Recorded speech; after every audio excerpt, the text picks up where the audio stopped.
Petrus dan Yohanes setelah melakukan pelayanan dan terjadi mujizat, mereka diperiksa.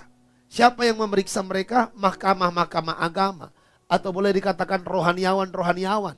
Kadang-kadang saudaraku ya orang-orang yang katanya pakar-pakar teologi ya, kadang-kadang saudaraku menjadi pemprotes paling depan tentang kuasa Tuhan.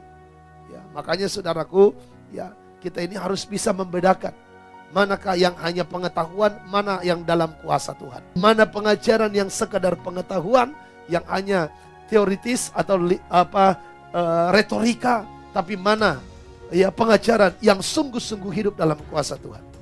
Dan Petrus dan Yohanes disidang karena mereka melayani dengan kuasa Tuhan.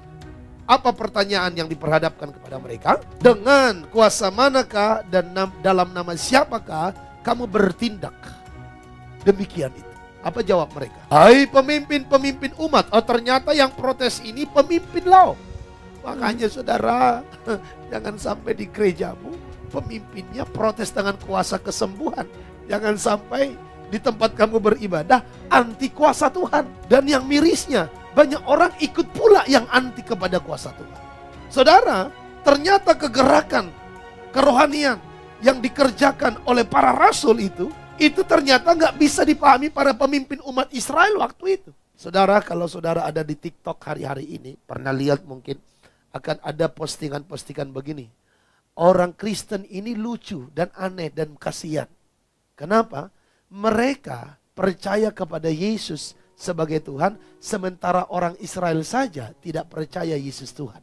Dan saudara, kalau engkau menemukan hal itu, nggak usah heran dan nggak usah jadi tertuduh dan berpikir iya ya.